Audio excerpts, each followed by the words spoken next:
নমস্কার, আমার 24-এ আমি মৌপি আপনাদের সবাইকে স্বাগত জানাই। জিঙ্গল বেলের সুর যখন বাজতে শুরু করে দিয়েছে, ক্রিসমাস এসে গেছে, আর ক্রিসমাসের সঙ্গে একদম ওতপ্রোতভাবে জড়িত কেক।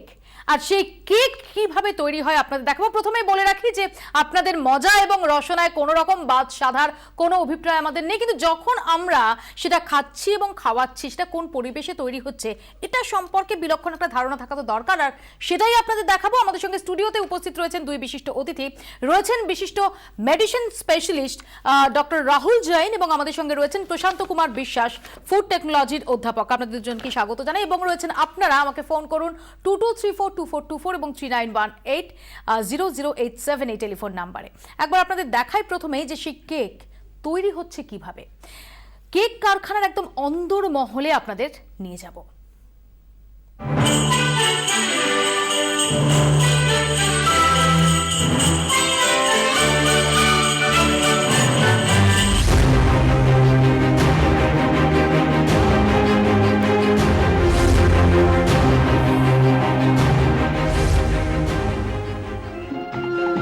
আমি শ্রী শ্রী ভজ হরি মান্না, ইস্তাম্বুল গিয়ে জাপান কাবুল গিয়ে শিখেছি শহরেই রান্না। দারুণ রান্নাই বটে। তৈরি হচ্ছে কেক। ক্রিসমাস সিজনে বিজি শিডিউল, কিন্তু দেখুন অবস্থাটা। হাত নোংরা, সেই হাতেই বিনা গ্লাভসে চলছে কেকের মাল মশলা মাখার কাজ। মিশছে ময়দা, ডিম, মাখন, চিনি, সঙ্গে ঘাম, দেদার নোংরা, হাতের লোম, চুল সব। এটা নাকি কেক কন্টেনার, এর মধ্যে সব মিশ্রণ ভরে ঢুকিয়ে দেওয়া হয় ভাটির ভেতর। আজ অবধি কেউ ধুয়ে মুছে পরিষ্কার করেছে বলে মনে হয় না এর চেহারা দেখে। তেল কালি জমে কি অবস্থা। ও পরিষ্কার হচ্ছে, দেখুন দেখুন, নোংরা তেল তেলে বস্তার টুকরো দিয়ে হালকা ঝাড়পোছ, ব্যাস কাজ শেষ, কন্টেনার রেডি।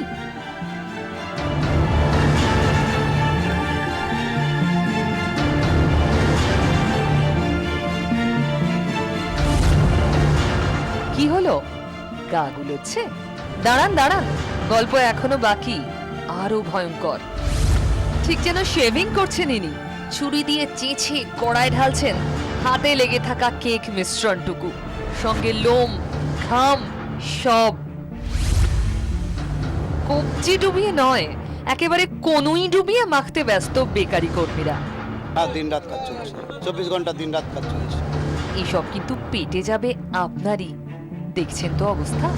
আর কন্টেইনারগুলো, ওই দেখুন আবর্জনার স্তূপে কেমন মুখ থুবড়ে পড়ে। এতেই আবার তৈরি হবে আপনার স্বাদের কেক, না ধুয়েই।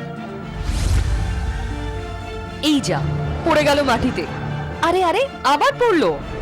তবু এদের হেলদোল নেই, কাজ চলছে, চলবে এভাবেই।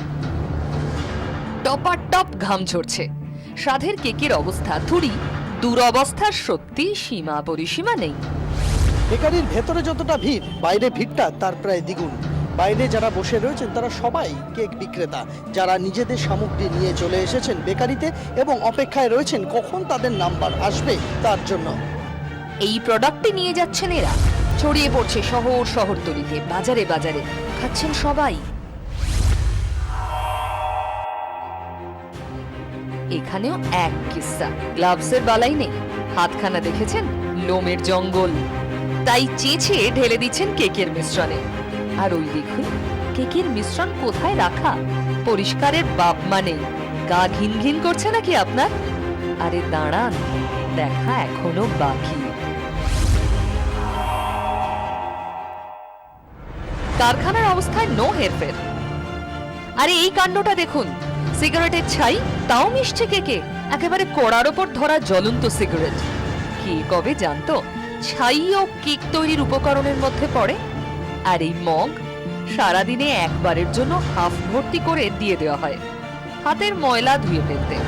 তবে এ জলে হাত পরিষ্কার হচ্ছে নাকি আরো নোংরা, আসল প্রশ্ন কিন্তু এটাই।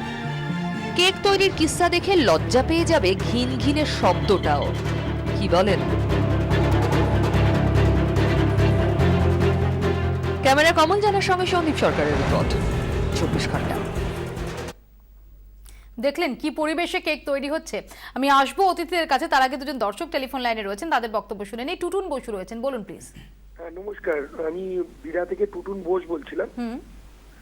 অ্যাকচুয়ালি আমরা যে কেকটা খাই বিভিন্ন শোরুম থেকে কিনে বা দোকান থেকে কিনে, তো আপনি যে কেকটা দেখলাম তারপরে তো মানে কেক তৈরির প্রসেসটা, তারপরে তো সত্যি বোধহয় কেক খাওয়া বন্ধ করে দিতে হবে এরকম একটা অবস্থা দাঁড়িয়ে। ধন্যবাদ আপনাকে, বুঝতে পারছি যে সবারই মনের মধ্যে এরকম একটা ভাবনা এই মুহূর্তে উঁকি দিচ্ছে। আরেক দর্শক রয়েছেন সুদর্শন অধিকারী, বলুন প্লিজ। ব্যারাকপুর থেকে বলছি, সুদর্শন অধিকারী। দিদি, আপনি আমাদেরকে যা দেখালেন সত্যি আজকে আমাদের খুব আশ্চর্য লাগছে যে আমরা কি ধরনের জিনিস এতদিন ধরে খাওয়া দাওয়া করছিলাম।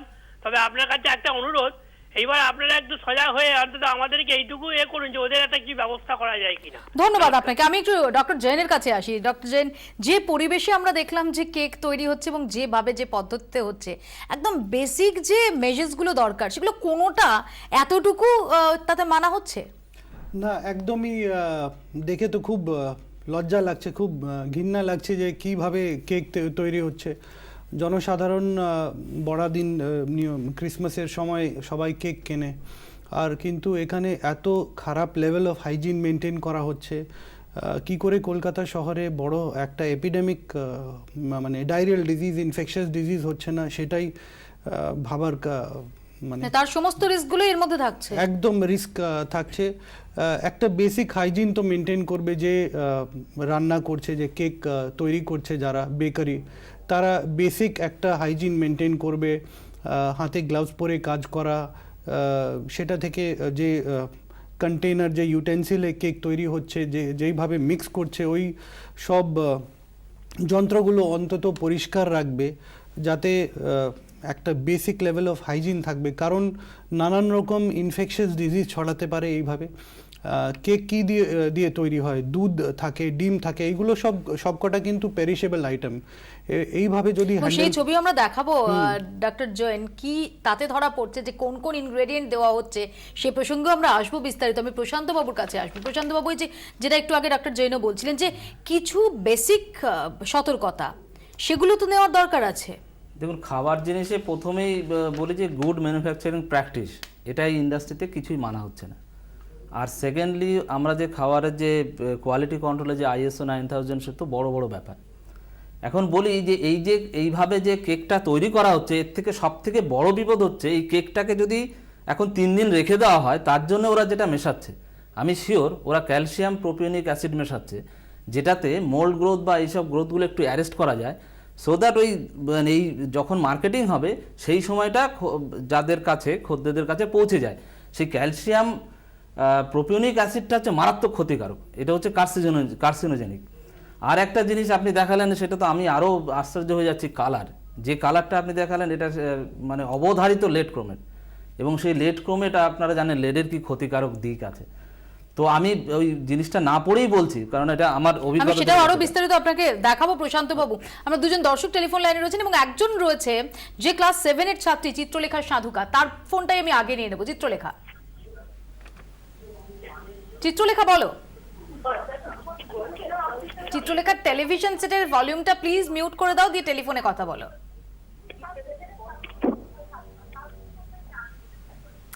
হ্যালো, হ্যাঁ বলো। এই যে কেক গুলো যে তৈরি হচ্ছে, এইগুলো আমরা এরকম দেখালে আমরা কি করে খাবো? আমি বুঝতে পেরেছি, আমরাও কি করে খাবো ভাবছি। তোমরা তো ছোট, সবাই বড়দিনের কেকের জন্য মুখিয়ে রয়েছে, আমি যেটা বুঝতে পেরেছি, তাও দেখাচ্ছি, কারণ যাতে আমরা একটু সতর্ক হই, না হলে আমাদের শরীর খারাপ করতে পারে, তোমাদের নানা রকম অসুখ হতে পারে, যেমন ডাক্তারবাবুরা বলছেন। অনেক ধন্যবাদ তোমাকে ফোন করার জন্য। আরেক দর্শক রয়েছেন প্রশান্ত ভট্টাচার্য, বলুন প্লিজ। নমস্কার মুখার্জি, আমি মুর্শিদাবাদ জেলা সাগরদিঘি বালিয়া গ্রাম আদিবাসী অঞ্চল থেকে বলছি। বলছি যে আমাদের এখানে যে পুরো কেকের ভাটিও নাই, কেক হয় না। গ্রামে অঞ্চলে কেক খুব কমই খায়, এটা দেখছি টাউনের দিকেই বেশি। এই বড় বড় শহরে আমি একবার মাদ্রাজে গেছি, ওখানে শুধু মিষ্টি দোকান নাই, শুধু কেকেরই দোকান। আমাদের দিকে গ্রামের লোকেরা কেক খায় না, বেশিরভাগ শহরের লোকেরাই খায়। আর আমরা রুটি ভাটা আমাদের বাড়ির কাছে আছে, দেখে এটা। ধন্যবাদ প্রশান্ত বাবু। যদিও বিভিন্ন গ্রামে অন্তত বড়দিনের দিনটাই চেষ্টা করেন যে যেরকমই হোক না কেন একটু কেক খাওয়ার, সবাই হয়তো পেরে ওঠেন না। অনেক ধন্যবাদ আপনাকে ফোন করার জন্য।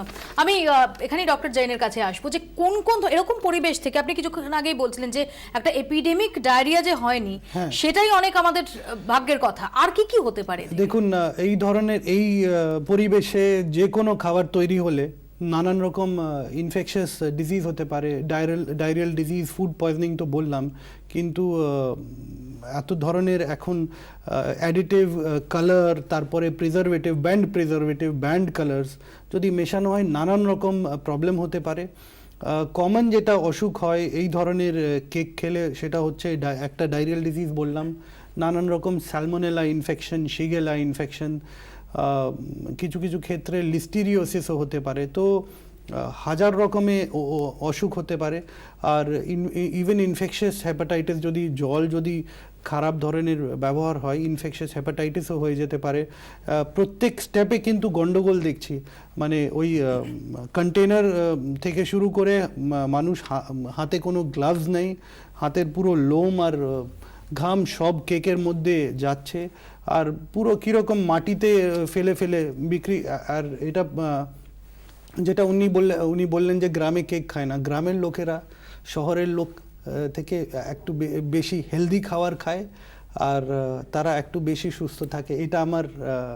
এটার আমার বিলিফ আছে। আমি আসবো ডক্টর জৈন আপনার কাছে, এবং আপনাদেরও দেখাবো যে কিছুক্ষণ আগেই ডক্টর জৈন বা প্রশান্তবাবু যেটা বলছেন যে উপকরণের ক্ষেত্রে এক তো গেল যেরকম অস্বাস্থ্যকর পরিবেশে তৈরি হচ্ছে, আর উপকরণের দিকে সেখানেও কি ন্যূনতম সতর্কতা, ন্যূনতম ব্যবস্থাপনা রাখা হচ্ছে, নাকি যেগুলো মিশছে যে উপকরণগুলো তার মধ্যেও রয়েছে অসুখের বীজ?